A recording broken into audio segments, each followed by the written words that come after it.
የዓለም እግር ኳስ ዋንጫ ከአንድ ቀን ረፍት በኋላ ዛሬ በሞሮኮና በፈረንሳይ መካከል ይደረጋል። ስለዚህ ጨዋታ፣ ስለ ዓለም ዋንጫ፣ ስለ ግብጽና አርጀንቲና ጨዋታ ጥቂት ነጥቦችን እናነሳለን። ዛሬ ግን በዋነኝነት የክለቦቻችሁን ጉዳይ እናነሳለን። ማንቸስተር ዩናይትድ የቼልሲውን ተጫዋች ለማስፈረም አንድሬስ ሳንቶስን ተስማምቷል። ሂር ዊ ጎ ተብሏል። የአርሰናልና የብሩኖ ጉማሬሽ ጉዳይ በጣም ተስፋ የታየበት ዝውውር ሆኗል። የአርሰናል አዲሱ አማካኝ ሆኖ ሊመጣ በጣም የተቃረበ ዝውውር ይመስላል። እነዚህ ጉዳዮችን ሌሎች የክለቦቻችሁን የዝውውር መረጃዎች በስፋት እያነሳን እንቆያለን። ከሊቨርፑል፣ ከቼልሲ፣ ከማንቸስተር ዩናይትድ፣ ከማንቸስተር ሲቲ ጋር በተያዘ አዳዲስ የወጡ መረጃዎችን በስፋት እየነገርናችሁ እንቆያለን። ሰላም ጤና ይስጥልን። የተወደዳችሁ ስፖርታዊ ጉዳዮቻችን ተጀምሯል። እስከ ፍጻሜ አብራችሁን ቆዩ። በርከት ያሉ ጉዳዮችን እናነሳለን። መልእክቶቻችሁን፣ ሀሳብ አስተያየቶቻችሁን ደግሞ እንቀበላለን። በተለይ ይህንን ቪዲዮ ላይክ አድርጋችሁ ጀምሩ፣ አግዙን፣ አበረታቱን። ይህንን ቪዲዮ ላይክ አድርጋችሁ ጀምሩ፣ ብዙ ሰው ጋር ይደርስልናል። ላይክ አድርጉ፣ ሼር፣ ላይክ፣ ሰብስክራይብ አድርጉ ቻናላችንን። በቀጥታ ወደ ጉዳዮቻችን የምናልፈው ከዓለም ዋንጫ ጋር የተያዙ ጉዳዮችን አስቀድመን በማንሳት እንጀምራለን። ፈረንሳይ ከሞሮኮ ዛሬ በኳርተር ፋይናሉ ግማሽ ፍጻሜውን ለመቀላቀል የሚጠበቅ ጨዋታ ነው በፈረንሳይና በሞሮኮ መካከል። ከዚህ በፊት የኳታር የ2022 የዓለም እግር ኳስ ዋንጫ ላይ ፈረንሳይ ሞሮኮን 2-0 በሆነ ውጤት አሸንፋ ነበረ። በዛ ጨዋታ ላይ ታስታውሱ ከነበረ ራንደል ኮሎሙዋኒ እንዲሁም ደግሞ ቲዮ ኤርናንዴዝ የማሸነፊያ ግቦቹን ለፈረንሳይ ብሔራዊ ቡድን አስቆጥሮ ነበረ። በአፍሪካ ቡድን በኩል 5 ተከታታይ የዓለም ዋንጫ ጨዋታዎችን ያልተሸነፈ ሀገር የለም። ሁለቱን ያደረገው ደግሞ ሞሮኮ ነው። 2022 ላይም በተከታታይ የመጀመሪያ 5 ጨዋታዎችን አልተሸነፈም ነበር። አሁንም በዚህኛው የአፍሪካ እግር ኳስ የዓለም እግር ኳስ ዋንጫ ላይ በተመሳሳይ ሞሮኮ አፍሪካዊ ቡድን ሆና ይህን ነገር ማድረግ ችላለች። ከሞሮኮ ብሔራዊ ቡድን ጋር በተያዘ የሚነሱ ጉዳዮች አሉ። በተለይ ደግሞ ተጫዋቾች በቅጣት ምክንያት ጨዋታ ሊያልፋቸው ይችላልና ያ ደግሞ ትንሽ መጠነኛ ስጋትን የሚፈጥር ነው። ለምሳሌ በሞሮኮ ብሔራዊ ቡድን በኩል ኢሳ ዲዮፕ ባለፈው በጣም አስፈላጊ ግብ ኔዘርላንድስ ላይ ያስቆጠረ ነው። አሽራፍ ሀኪሚ እንዲሁም ደግሞ ቢላል ሀልካኑዝ አይነት ተጫዋቾች በዚህ በፈረንሳይ ብሔራዊ ቡድን ጨዋታ ላይ ቢጫ የሚመለከቱ ከሆነ ወደ ቀጣዩ ዙር ካለፉም ሰሚፋይናል ላይ ጨዋታ ያልፋቸዋል። በእንግሊዝ ብሔራዊ ቡድን በኩል ለምሳሌ ጁድ ቤሊንጋም፣ ኒኮ ራሌ፣ ዴክላን ራይስ፣ ማርክ ጌይ ቢጫ ካርድ የሚመለከቱ ከሆነ በቀጣይ ጨዋታ ያመልጣቸዋል። መኑ ኮኔና ማይክል ኦሊሴ በፈረንሳይ ብሔራዊ ቡድን በኩል፣ ግራኒት ዣካ፣ ዴኒስ ዘከሪያ እንዲሁም ደግሞ ሚሮ በስዊዘርላንድ ብሔራዊ ቡድን በኩል፣ ፌራን ቶሬስ በስፔን፣ አንቷን ኑሳ በዚህ በኖርዌይ ብሔራዊ ቡድን በኩል፣ በቤልጅየም በኩል ደግሞ ብሮንደን ሜቼል የተባለ ተጫዋች አለ። ጎንዛሎ ሞንቴል በአርጀንቲና ብሔራዊ ቡድን በኩል የቢጫ ካርድ ስጋት ያለባቸው ብሔራዊ ቡድኖች ናቸው። ዛሬ ፈረንሳይ ታሸንፋለች ወይስ ደግሞ የሞሮኮ ብሔራዊ ቡድን ወደ ቀጣዩ ዙር ያልፋል? ግምቶቻችሁን እየላካችሁልን አብራችሁን ቆዩ። ሞሮኮ ምን አይነት አቀራረብ ይኖራታል? እንደ ፓራጓይ ወይስ ደግሞ የራሷን ጨዋታ መንገድ ጨዋታውን ተቆጣጥራ ትወጣለች፣ ታሸንፋለች፣ ወደ ቀጣዩ ዙር ታልፋለች? ወይስ ደግሞ በዚህ ጨዋታ ላይ የፈረንሳይ ብሔራዊ ቡድን ዳግማ ያለነት እንመለከታለን? በቅርብ ጊዜያት ላይ የሁለቱ ቡድኖች ግንኙነትን ተመልክተናል። የኳታሩ የዓለም ዋንጫ ላይ 2-0 ሞሮኮ አሸንፋ ነበር በቲዮ ኤርናንዴዝና በራንደል ኮሎሙዋኒ ግቦች። ከዛ በፊት በነበረው የ2007 ላይ ነበር የተገናኙት። 2-2 በሆነ ውጤት የተጠናቀቀ ጨዋታ ነው። በሚሊኒየሙ በፈረንጆቹ ሚሊኒየም 2000 ላይ ተገናኝቶ ነበረ። 5-1 ፈረንሳይ አሸንፋ ነበረ። ከዛ ውጪ 1999 ላይ ፈረንሳይ 1-0 እንዲሁም ደግሞ የመጀመሪያ ግንኙነታቸው 1998 ላይ 2-2 በሆነ ውጤት የተጠናቀቀ ነው። ከአምስቱ ፈረንሳይ 3ቱን አሸንፋለች፣ 2ቱን ባቻ ውጤት አጠናቃለች። የመጀመሪያ ድሏን ለማስመዝገብ የሞሮኮ ብሔራዊ ቡድን ወደ ሜዳ የሚገባበት ጨዋታ ነው። ከዓለም ዋንጫው ጋር በተያያዘ አሁንም የግብጽና የአርጀንቲና ጉዳይ አላበቃለትም። ብዙ ሀሳቦች እየተሰጡበት እየተሰነዘሩበት ያለ ጉዳይ ነው። በተለይ ደግሞ ከዚህ ከሴራ ንድፍ ሀሳቦች ጋር በተያያዘ በሁለቱም ብሔራዊ ቡድኖች በኩል እየተነሱ ያሉ ሀሳቦች አሉ። የግብጽ እግር ኳስ ፌዴሬሽን አያልነቱ በተለይ ከአፍሪካዊ ቡድኖች ጋር በተያያዘ የሚፈልጉትን ነገር በማስፈጸም ረገድ ግብጾች ቀዳሚ ነው። ያንንም መንገድ ያውቁታል። የካፍ መቀመጫ ካይሮ ነው። ከዛ በተጨማሪ ትልልቅ ዓለም አቀፍ ድርጅቶች ላይ ወሳኝነት ሚና ያላቸው ትልልቅ ሰዎች አሏቸው። በስፖርቱ አይደለም፣ በፖለቲካው በተባበሩት አረብ ኤሚሬትስ በአፍሪካ ህብረት ላይ በጣም ወሳኝነት ሚና ያላቸው ተደማጭ ሰዎች አሏቸውና ያንን በመጠቀም የፊፋን ጫና ውስጥ ከተዋል። ለምሳሌ ዳኛው መቀጣት አለባቸው፣ ዝም ልንል አንችልም እያሉ ይገኛሉ። ከዛ በተጨማሪ ቫርም እንደዚህ አይነት ፌለር ሊያጋጥም አይገባም፣ ቫርን በተገቢው መንገድ በጨዋታው ላይ መጠቀም ነበረበት። የአርጀንቲና ኳስ የግብጽ ግብ እንደተሻረው የአርጀንቲና በቫር መታየት ነበረበት የሚል እምነት አላቸው። ለሁሉም የዓለም ዋንጫ ላይ 6 የአውሮፓ ሀገራት አሉ። ከዛው ተጨማሪ አንድ አርጀንቲና፣ አንድ ደግሞ የሞሮኮ ከአፍሪካና ከደቡብ አሜሪካ በውድድሩ ላይ የቀሩ 8 ቡድኖች ናቸው። 48 ሀገራት ነበሩ። 40ውን ሀገራት ዓለም ዋንጫ ላይ ሸኝተን የቀሩትን ብቻ እየተመለከትን እንገኛለን። ከዓለም ዋንጫው ጋር በተያያዘ የአርጀንቲና ብሔራዊ ቡድን 2022 ላይም ከኔዘርላንድ ጋር በተያያዘ ያደረገው ጨዋታ በዘንድሮም የዓለም ዋንጫ ላይ ሜሲ በቀይ ካርድ መውጣት ነበረበት የሚሉ ብዙ ሀሳቦች ይነሳሉ። ለምሳሌ ሊዩ ቫናል እኛ የምናስቆጥራቸውን ግቦች ከተመለከታቸው ሴፕቴምበር 2023 ላይ ከ2022 የዓለም ዋንጫ በኋላ የሰጡት አስተያየት ነበር። የወቅቱ የ2022 የዓለም ዋንጫ በአርጀንቲናና በኔዘርላንድ መካከል ተጫዋቾቹ የሚያደርጓቸው ነገሮች የሚታለፉበት መንገድ፣ አርጀንቲናም በተለይ የምታስቆጥራቸው ግቦች እኛ የምናስቆጥራቸው ግቦች ልብ ብላችሁ ከተመለከታችሁ የሆነ አይነት የተሳሳተ ነገር እንዳለ፣ ትክክል ያልሆነ ነገር እንዳለ በደንብ በግልጽ የሚታይ ነው ተብሏል። ለሁሉም ጫና ውስጥ ገብቷል። አርጀንቲናም እንዲሁም ደግሞ ፊፋም ጫና ውስጥ የሚገኙበት ጉዳይ ነው። ብዙ እየተባለበት ይገኛል። ሀሳብ አስተያየቶቻችሁን ላኩልን በእነዚህ ጉዳዮች ላይ። የፈረንሳይና የሞሮኮን ጨዋታ ግምቶች፣ ትክክለኛ ግምቶች እስቲ ላኩልን። በትክክል የገመታችሁን አድማጮች ነገ በደንብ እናነሳለን። ከዛ ውጪ ሌሎች ጉዳዮችን እናንሳ። ከክለቦቻችሁ ዝውውሮች ጋር በተያዘ የሚነሱ ሀሳቦች አሉ። የማንቸስተር ዩናይትድን ጉዳይ ላስቀድም። ማንቸስተር ዩናይትድ ባለፉት ቀናት በተለይ ደግሞ ብዙ ደጋፊዎች የምታነሷቸው ሀሳቦች አሉ። ባለፉት ቀናት ከዝውውር ጋር አማካኝ ስፍራ ላይ ስሙ ሲነሳ ነበር። ነገር ግን ብዙዎች የምናነሳቸው መረጃዎች ውሸት ነው እያላችሁ ስታጣጥሉ ነበር የአንድሬ ሳንቶስ ጉዳይ ሲነሳ። ምክንያቱም ደግሞ የዓለም ዋንጫ ብዙ ጊዜ ተጫዋቾችን ትኩረታቸውን ብሔራዊ ቡድኖቻቸው ላይ ያደርጋሉ። ዝውውሮችን ለማድረግ ደግሞ ጊዜው ገና ነው ብለው ሊያስቡ ይችላሉ። ተጫዋቾችም ጥያቄ ቢቀርብላቸው ብሔራዊ ቡድኖቻቸው ላይ ትኩረት ያደርጋሉ። አንድሬ ሳንቶስ በእርግጥ ዓለም ዋንጫ ላይ አልነበረም። ሌሎች ዝውውሮች ግን አሁን በደንብ በስፋት እየሰማን እንገኛለን። 48 ሚሊዮን ፓውንድ ማንቸስተር ዩናይትድ ለቸልሲ ለመክፈል ተስማምቷል። ዛሬ ሕክምና ምርመራውን ያጠናቅቃል። በአዶንስ ኢዚሊ አቺቨብል የሆኑ ቦነሶች ወይም ደግሞ በአዶንስ በተጫዋቹ ስኬት በቀላሉ ለምሳሌ 10 ጨዋታ ቢያደርግ 15 ጨዋታ ቢያደርግ ተብሎ የተቀመጡ የአዶንስ አለው 2 ሚሊዮን ፓውንድ አጠቃላይ 50 ሚሊዮን ፓውንድ ቸልሲ ለአንድሬ ሳንቶስ የሚቀበለው ክፍያ ነው ከማንቸስተር ዩናይትድ። ተጫዋቹ በማንቸስተር ዩናይትድ የአማካኝ ስፍራ ላይ ጉልህ ሚና ይኖረዋል ተብሎ ይጠበቃል። የፕሪሚየር ሊግ ኤክስፒሪየንስ ያለው ባለፈው የውድድር ዘመን 1 ዓመት ሙሉ በቸልሲ የተመለከት ነው። ከዛ በፊት በነበረው ወደ 18 ወራት ያክል በስትራስቡርግ የነበረውን ቆይታ እናስታውሳለን። የብራዚላዊ ተጫዋች በዓለም ዋንጫው ላይ ይመረጣል ተብሎ ሲጠበቅ የነበረ ጥሩ ቆይታ ይኖረዋል ተብሎ ሲነገርለት የነበረ ተጫዋች እንደነበር ይታወቃል። በመጨረሻም ግን በካርሎ አንቸሎቲ ድል ካልተሰጣቸው ተጫዋቾች መካከል በቀጣይ ግን የ22 ዓመት ተጫዋች በሚገርም ሁኔታ ፕሪሚየር ሊጉን የተላመደ ፊዚካሊቲው አጫወቱ ጥሩ ልምድን ያካበተ ተጫዋች ነውና ቸልሲ ለተፎካካሪዎቹ ተጫዋቾቹ መሸጥ ጀምሯል። ከሰሞኑ ጥያቄ ስናቀርብላችሁ ነበር። የመጨረሻ ጊዜ ከማንቸስተር ዩናይትድና ከቸልሲ ጋር በተያዘ ዝውውር የተፈጸመ ወይም ከቸልሲ ወደ ማንቸስተር ዩናይትድ የመጣ ተጫዋች ሜሰን ማውንት ነበረ። አሁን አዲሱ ተጫዋች አንድሬ ሳንቶስ ለመሆን ተቃርቧል። ከዛ ውጪ ቸልሲ 10% ከተጫዋቹ ሽያጭ ወደፊት ለምሳሌ ተጫዋቹ 100 ሚሊዮን ፓውንድ ቢሸጥ 10 ሚሊዮን ፓውንዱ የቸልሲ ነው። 50 ሚሊዮን ፓውንድ ቢሸጥ 5 ሚሊዮን ፓውንዱን ቸልሲ ያገኛል። ከተጫዋቹ ሽያጭ ላይ 10% ቸልሲ እንዲያገኝ ስምምነት ላይ ደርሷል። ይህ ለማንቸስተር ዩናይትድ በጣም ጥሩ ዜና ይመስላል። ከዛ ውጪ ግን ለማንቸስተር ዩናይትድ አንድ ጉዳይ ላንሳ። ከዝውውር ዜናዎች ወጣ ብለን የምንመለከተው ጉዳይ ነው። ይህ ጉዳይ ደግሞ የሩበን አሞሪም ጉዳይ ነው። ሩበን አሞሪም በኤሲ ሚላን የመጀመሪያ ቃለመጠየቃቸውን አድርጓል።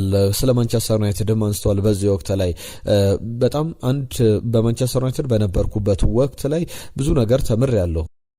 ስህተቶችንም ሰርቻለሁ፣ ነገር ግን ኦፖርቹኒቲውን እድሉን አላገኘውም ነበር ለማንቸስተር ዩናይትድ ደጋፊዎች ይቅርታ ለማለትና አሁን ይቅርታ ማለት እፈልጋለሁ። የማንቸስተር ዩናይትድ ደጋፊዎች በዚህ ሞመንት ላይ ይቅርታ ማለት እፈልጋለሁ የሚል ሀሳቦችን አንስተዋል። እንዲሁም ይህንን ክለብ ለአንድ ዓመት በማሰልጣኔ በጣም ኩራት ይሰማኛል፣ በጣም ደስተኛ ነኝ። በማንቸስተር ዩናይትድ ለአንድ ዓመት የነበረኝ ቆይታ በሙሉ የኩራት ነው የሚል አስተያየታቸውን ሰጥቷል። ከማንቸስተር ዩናይትድ ጉዳዮች ወጣ ብዬ የአርሰናልን የብሩኖ ጉማሬዥን ጉዳይ ላንሳ። ብሩኖ ጉማሬዥ ለኒውካስል ዩናይትድ አመራሮች ልቀቁኝ፣ አርሰናልን መቀላቀል እፈልጋለሁ፣ ለአርሰናል መጫወት እፈልጋለሁ፣ የሴንት ጄምስ ፓርክ ቆይቴ እዚህ ላይ ይብቃና በኤምሬትስ ስቴዲየም ራሴን መመልከት እፈልጋለሁ የሚል ነገር አንስቷል። ብሩኖ ጉማሬዥ በአርሰናል ቤት እንዴት ታዩታላችሁ? የ8 ዓመቱ ተጫዋችን ለማስፈረም አርሰናል 55 ሚሊዮን ፓውንድ አቅርቦ ነበር። ቨርባሊ በቃል ደረጃ የቀረበው ጥያቄ እንደነበረ ይታወቃል። አሁን ይህ ጥያቄ ከፍ ማለት ይኖርበታል። ቢያንስ እስከ 60 ሚሊዮን ፓውንድ ድረስ አርሰናል የተጫዋቹን ክፍያ ከፍ ማድረግ ይፈልጋል። 28 ዓመቱ ላይ ይገኛል። በቅርብ ዳር ወር ላይ ደግሞ የተጫዋቹ እድሜ 29 ዓመት ይሞላል። ከዚህ በኋላ በፕሪሚየር ሊግ ላይ ለምሳሌ 3-4 የውድድር ዘመናትን በጥሩ መንገድ ቢያገለግል አርሰናልም ስኬታማ ጊዜያትን ቢያሳልፍ ብሩኖ ጉማሬዥ የሚወጣበት ገንዘብ ትልቅ ነው የሚባል አይደለም። 55 ሚሊዮን ፓውንድ የመጀመሪያ ጥያቄ ነበረ። ኒውካስል ዩናይትድ ግን እስከ 60 ሚሊዮን ፓውንድ ድረስ ተቀባይነት ሊያገኝ ይችላል። አርሰናልም እስከ 60 ሚሊዮን ፓውንድ ድረስ ክፍያውን ከፍ ሊያደርግ ይችላል የሚሉ ዘገባዎች አሉ እዚህ አትሌቲክ ላይ። ከዛ ውጪ ግን በኒውካስል ዩናይትድ ከ60 ሚሊዮን ፓውንድ በላይ ወርዝ ያደርጋል፣ ተጫዋቹ ዋጋ አለው ብለው እምነት አላቸው። ነገር ግን አንድ ነገር ይነሳል። ፋብሪዚዮ ሮማኖ የሚያነሳው ለተጫዋቹ ኒውካስል ዩናይትድ ከ60 እስከ 90 ሚሊዮን ፓውንድ ድረስ ሊቀበል ይችላል የሚል ሀሳቦችን ያነሳል። በጣም የሚያስቅ ዘገባ ነው የፋብሪዚዮ ሮማኖ። አንዳንድ ጊዜ ፋብሪዚዮ ሮማኖ ይዟቸው የሚወጣ ዘገባዎች ጥያቄ የሚያስነሱ ናቸው። ለምሳሌ ኒውካስል ዩናይትድ 70 ሚሊዮን ፓውንድ ወይም ደግሞ ከ80 እስከ 85 ሚሊዮን ፓውንድ ብሎ ሬንጅ ሊያስቀምጥ ይችላል፣ ወይም ከ85 ሚሊዮን ፓውንድ እስከ 90 ሚሊዮን ፓውንድ ብሎ እንጂ ከ60 እስከ 90 ሚሊዮን ፓውንድ ተብሎ ሬንጅ አይቀመጥምና ፋብሪዚዮ ሮማኖ ይዞት የወጣው ዘገባ በጣም በብዙ መንገድ እየተቀለደበት ያለ ዘገባ ሆኖ ተመልክተናል። ሁሉም የብሩኖ ጉማሬዥ መዳረሻ አርሰናል ይሆናል ተብሎ ይጠበቃል። በጣም የጠነከረ ዝውውር እንደሚሆን ማንሳት ይቻላል።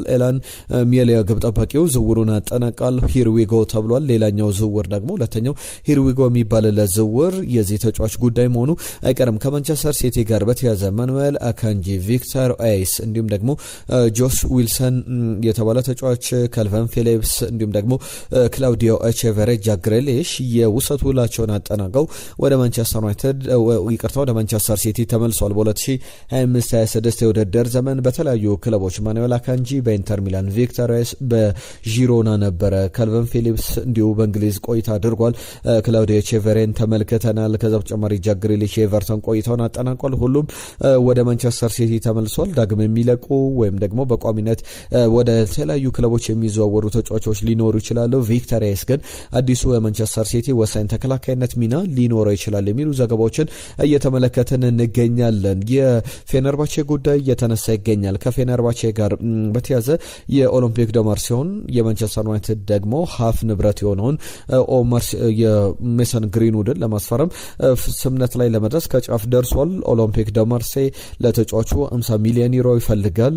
በክለቡ በኩል ደግሞ ፌነርባቼ ለተጫዋቹ 40 ሚሊዮን ዩሮ እያቀረበ ይገኛልና የፌነርባቼና የሁለቱ የክለቦቹ ድርድር ከዚህ በፊትም የፌነርባቼ ፕሬዝዳንት ያረጋገጡት ነገር ነበረ። በተጫዋቹ በደሞዝ በጥቅማ ጥቅም ጉዳይ ላይ ስምነት ላይ ደርሰናል ሲሉ እንደነበረ ይታወቃል። እንግዲህ 50 እና 40 ሚሊዮን ዩሮ በማከላቸው ያለው ልዩነት ነው። 10 ሚሊዮን ዩሮ ማንቸስተር ዩናይትድ ከዚህ ዝውውር እስከ 20 ሚሊዮን ፓውንድ ድረስ 50 ሚሊዮን ዩሮ የሚከፈልበት ከሆነ 20 ሚሊዮን ፓውንድ አካባቢ ወይም ደግሞ 25 ሚሊዮን ዩሮ አካባቢ ከተጫዋቹ ሽያጭ ሊያገኝ ይችላል። ቸልሲ ይፋ ያደረገው ዝውውር አለ። ትናንትና ጂዮቫኒ ኩዌንዳ ባለፈው የውድድር ዘመን እንደሚፈርም የተረጋገጠ የስፖርቲንግ ሊዝበን ተጫዋች ነው። በውድድር ዓመቱ አጋማሽ ላይ በቸልሲ ቡድን ውስጥ ልምምድ ሲሰራ ነበር። የስፖርቲንግ ሊዝበን ተጫዋች ሆኖ ጉዳት ላይ በነበረበት ወቅት ከቸልሲ ተጫዋቾች ጋር እንዲግባባ የቸልሲን ኢንቫይሮንመንትም እንዲለምድ በሚል ወደ ቸልሲ መጥቶ በዚህ በኮባም የልምምድ ማዕከል ስንመለከተው እንደነበረ እናስታውሳለን። አሁን ጆቫኒ ኩዌንዳን በተመለከተ ኤክሳይትድ ብሏል። በጣም ጓጉች ያለው ከአዲሱ የቡድን ተጫዋቾች ጋር የቡድን አጋሮች ጋር በጋራ ለመጫወት በአሰልጣኝ ቻቪ አሎንሶ ስር ለመስራት እንዲሁም በጣም ወጣት ጠንካራ ሰራተኛ አሰልጣኝ ያለን በዚህ ቡድን ውስጥ ለመስራት ለመቆየት በጣም ፍላጎቴ ከፍ ብሏል የሚል ሀሳቡን ሰጥቷል። ሪያል ማድሪድን የተመለከተ ጉዳይ አነሳለሁ። ከዛ አስቀድሜ ግን የባርሴሎና ጉዳይ ላንሳ። ባርሴሎና ለከረም አዲየሚ የመጀመሪያ ይፋዊ ጥያቄ አቅርበዋል። ለቦሩሲያ ዶርትመንድ ባርሴሎናና ዶርትመንድ የሚያደርጉት ድርድር ይጠበቃል። ከረም አዲየሚ በዶርትመንድ በሲግናል ኢዱና ፓርክ እስከ 2027 ድረስ ወይም 1 ዓመት 12 ወራት ብቻ የሚያቆይ ውል አለው። ስለዚህ ይህንን ተጫዋች ባርሴሎና ለማስፈረም የመጀመሪያ ጥያቄ አቅርበዋል። ምን ያክል ገንዘብ እንዳቀረበ ግን ይፋ አልተደረገም። ማንቸስተር ዩናይትድ የኦሬሊዮ ቹዋሚኒን ዝውውር የማጠናቀቅ ዕድሉ በጣም ጠባዋል።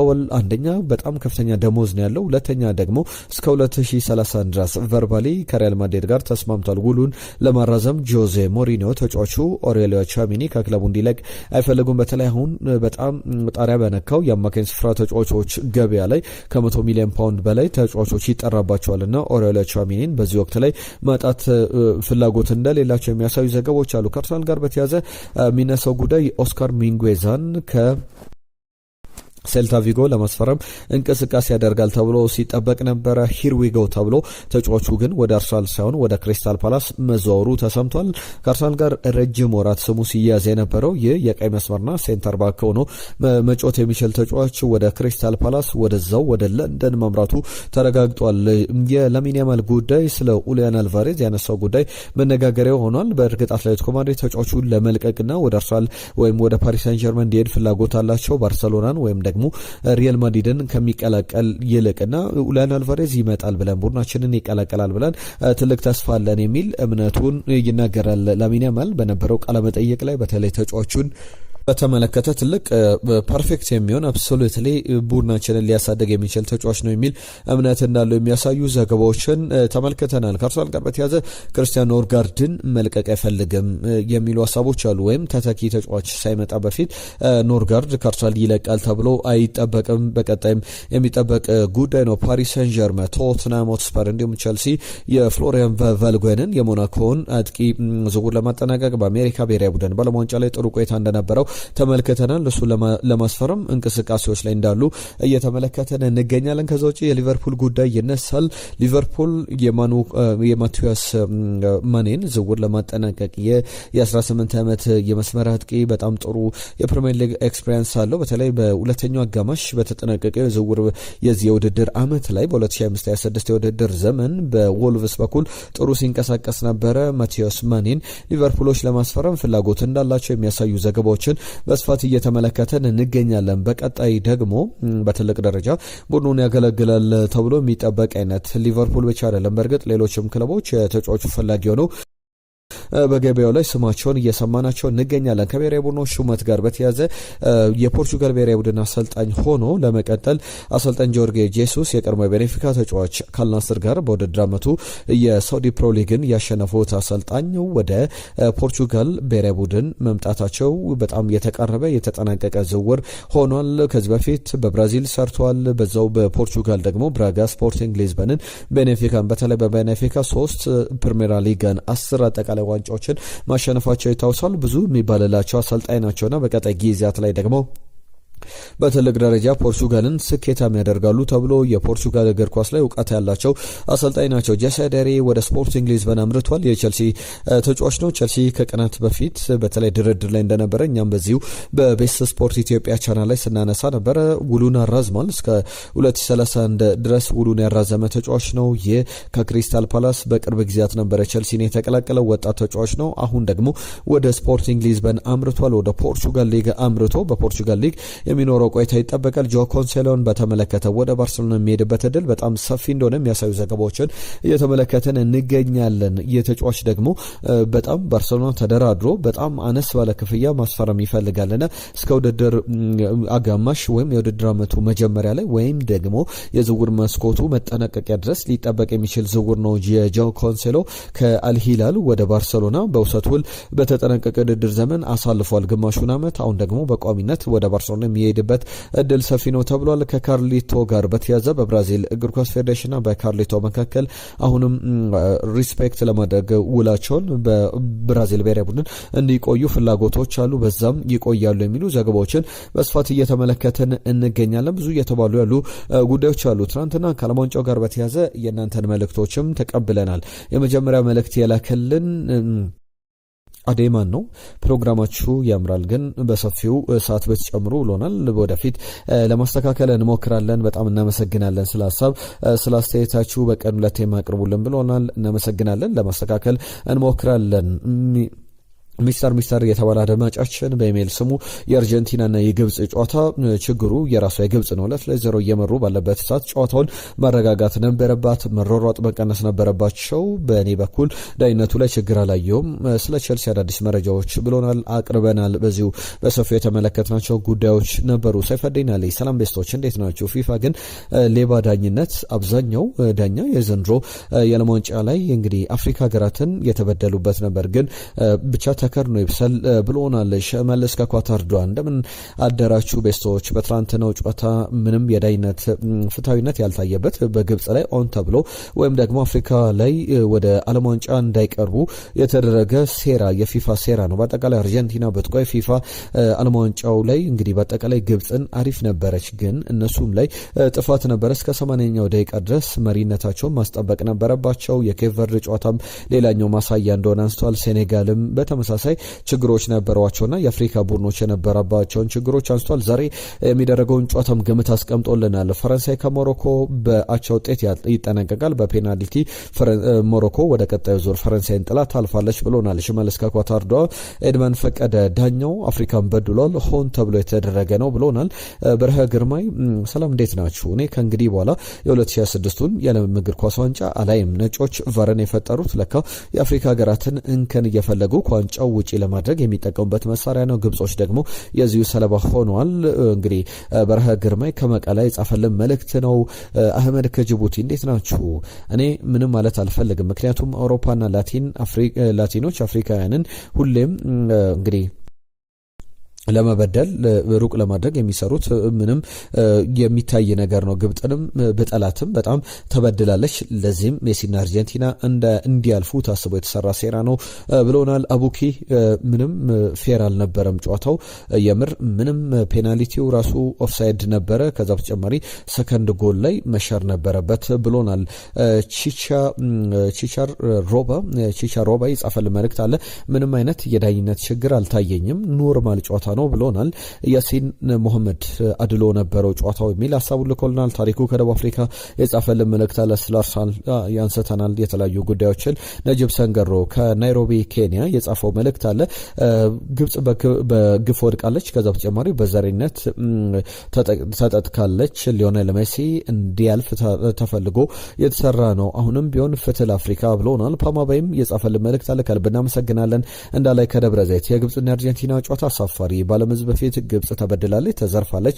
ኢንፋንቲኖ ለሜሲና አርጀንቲና እንዲሁም ለአሜሪካ የቆመን የሚመስለው የሰሩት ነገር ያሳፍራል። እግር ኳስ ወዴት እየሄደ ነው? የሚያሳፍር ነገር ተመልክተናል ብሎናል። አቡሽ ገዛኝ ከልብ እናመሰግናለን። ሙሳ አሌክዛንድሪያ የሜሲን ይሁን የአርጀንቲና ጥረት አይደለም፣ የፊፋ የገንዘብ ጥማት ዳኛውን ተገቢ ያልሆነ ውሳኔ ውጤት ነው፣ ፊፋ ሊመረመር ይገባዋል የሚል ሀሳቡ ልኮልናል። ሁላችሁንም ስለ ጻፋችሁልን መልእክቶች፣ ስለ ሀሳብ፣ ስለ አስተያየቶቻችሁ ከልብ እናመሰግናለን። አዳዲስ የተጠናቀቁ ዝውውሮችን ደግሞ ይዘን እንመጣለን። ዛሬ መልእክቶቻችሁን ላኩልን። ከዛ በተጨማሪ ይህንን ቪዲዮ ላይክ፣ ሼር፣ ሰብስክራይብ አድርጉ። የዛሬን እዚህ ላይ ያጠናቀቅን። በያላችሁበት ሰላማችሁ ይብዛ። ጤና ይስጥልን።